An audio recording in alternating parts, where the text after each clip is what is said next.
Hello. Today we're going to be talking about my own embarrassing ignorance.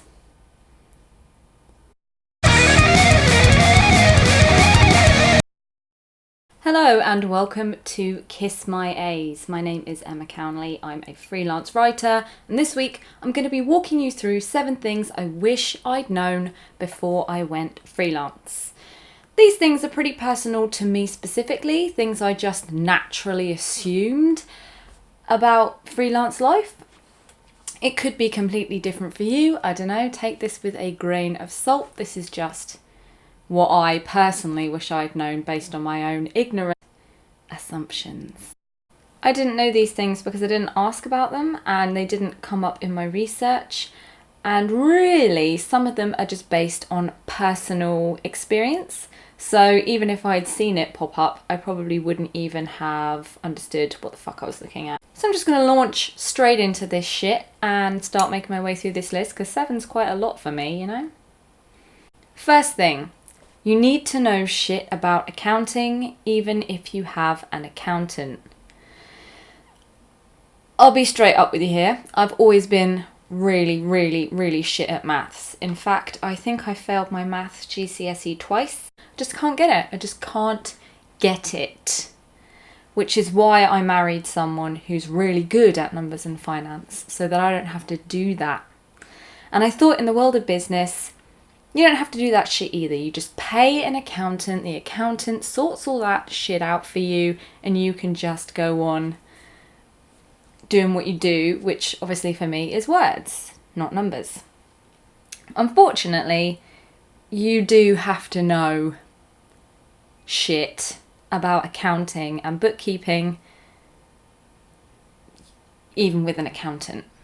Just shit like how much tax you need to put aside, when you need to file your tax returns, what all the various paperwork and processes are and what they mean, and how to do your bookkeeping properly. I, even in my second year of business, had this really elaborate roundabout way that I was doing my bookkeeping, and it turns out that's not the actual way that normal people do bookkeeping, more specifically accountants. You know, like when they come back to you and they say, what does this mean that you've done here? And you say, I don't know, you're the accountant. And then you spend the best part of a week trying to figure out your own backwards logic. So just make sure that you go away, do a little bit of research and understand just exactly what you need to be doing in terms of freelance accounting. Even with an accountant, it's going to make your life so much easier, especially if you look at good software to help you with your bookkeeping and keeping receipts and all that shit, invoicing, etc. There are some really excellent software programs out there that make it super easy for you and make it hard for you to fuck up. I don't use any of those programs because I haven't gotten around to it yet, and somehow I enjoy making my life harder. It's this kind of really masochistic tendency I have. Long story short, massive misconception, got it totally wrong on my part. You actually do need to know a little bit about accounting when you go freelance, even if you have an accountant. Number 2, other freelancers are not your competition. I've mentioned this in a fair few videos. If I can remember which videos those were, I'll link them in the top corner for you. But essentially, you kind of go into freelance thinking this shit's going to be a dog-eat-dog world. You've got to fucking screw people over to get the work done. You know, it's kind of a bit like being a journalist in a 90s teen film. You have to screw over your best friend to get the scoop on that top story.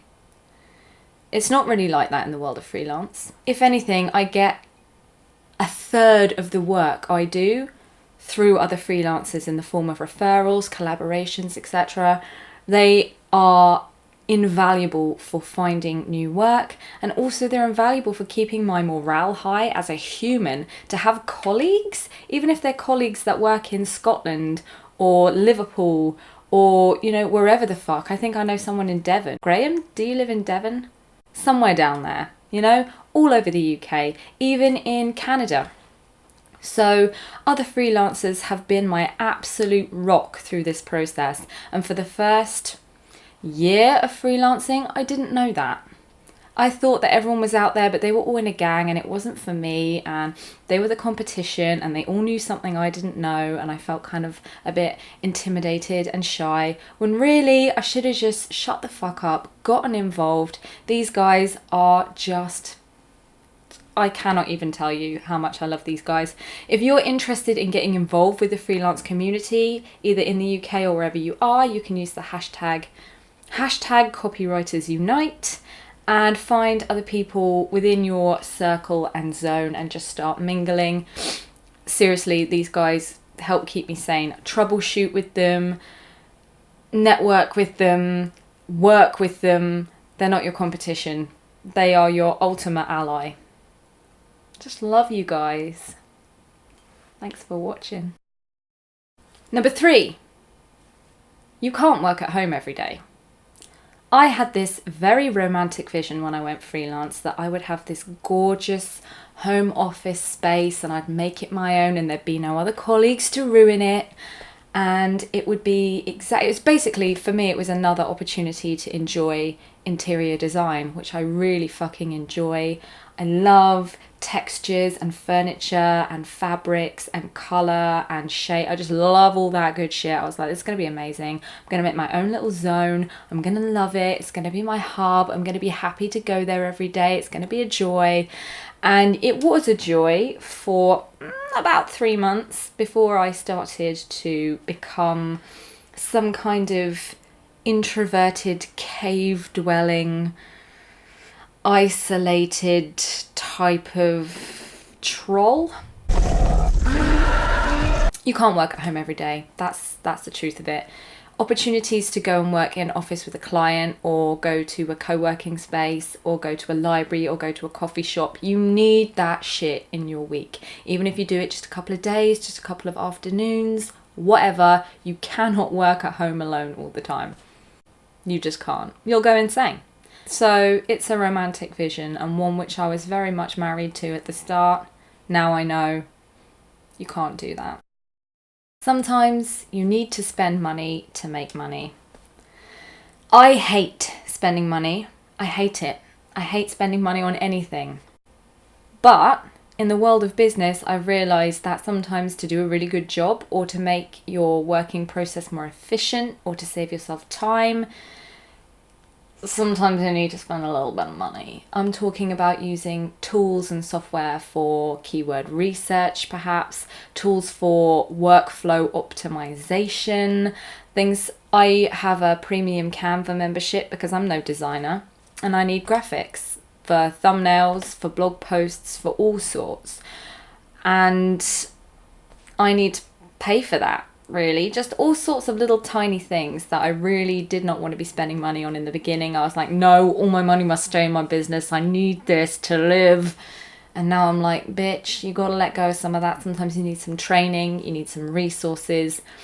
You need stuff to help you be better at your job. You need support. You need good tools for good support. Sometimes the quality of your work is improved when you spend money on shit like that. So it really does pay to spend money on your business, because sometimes the more you put in, the more you get out. It's a hard truth, and I wish I'd known it, because I wouldn't have struggled by with some of the piss poor free resources I was using before I decided to actually bite the bullet and pay. And now life is mildly easier. Number 5, you don't have to take every job or work with every client. In the early days, and I'm going to say the first month, 2 months, 3 months, you probably do, because you're probably going to be so desperate for money that you're going to have to work with everyone. But later on, when you've established a business and you're on the way, you don't have to work with everyone, not really. I think my argument to myself in the early days would have been, how the fuck are you going to make money if you're turning down work? And the answer is that you're charging proper rates and charging clients properly, you are still making a good income on the jobs you have. Also retainers and stuff. It does take a while to get there, but you will get there. And it's kind of hard to let go of the habit of scrabbling for every job, but it's well worth it for your job satisfaction and your sense of self in the long term. You don't have to take every job. Not always. Number 6, never count your chickens until they have signed a writer's agreement and briefed the work in. So when you first start out freelancing, everybody is saying to you, oh shit, you're freelance now, great, we could really use a copywriter, that's awesome, I'll get in touch. And you think, yes, I've got a client, this is amazing, I've got so much work that's going to be coming in. But here's the real truth of the matter. These guys drop off, they forget, they're not ready, you know, it's unreliable, really. If I had a quid for every time I was going to have a job coming in, I would have a lot more money than I have now.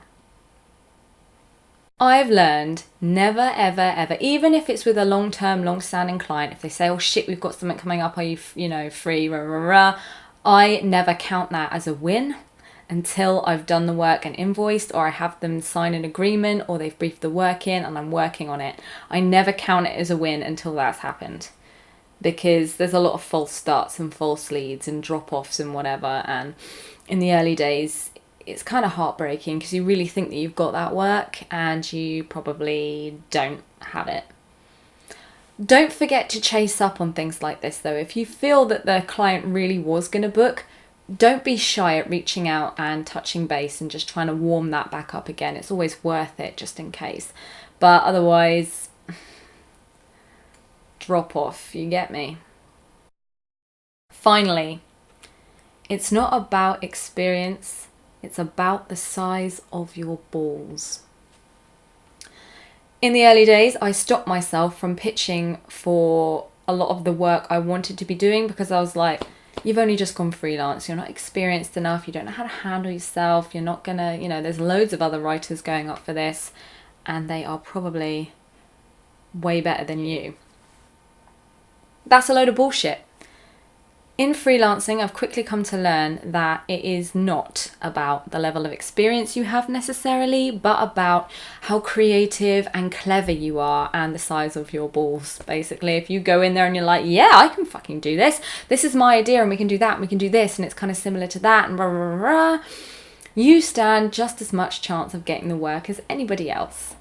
So it's well worth remembering that in the early days. Don't hold yourself back from the things you really want to do. Just fucking go for it anyway. Because if you're clever and you've got good ideas, why shouldn't you get that work? And that brings us to the end of the video. 7 things I wish I had known before I went freelance. What did you wish that you had been told before you went freelance? Leave me a comment below and share. I'm interested to hear other people's experiences or misconceptions of freelance life, so we can all start a nice chat. Is there anything that you think you might be misinformed on, and before you go freelance you want to find out the truth? Leave a comment below, I'll happily answer it for you, or you can find me on Twitter at @EJCownley and I'll happily chat with you there. Until then, I'll see you back here, same time, same place, in 2 weeks for more Kiss My A's. Take care, peace out.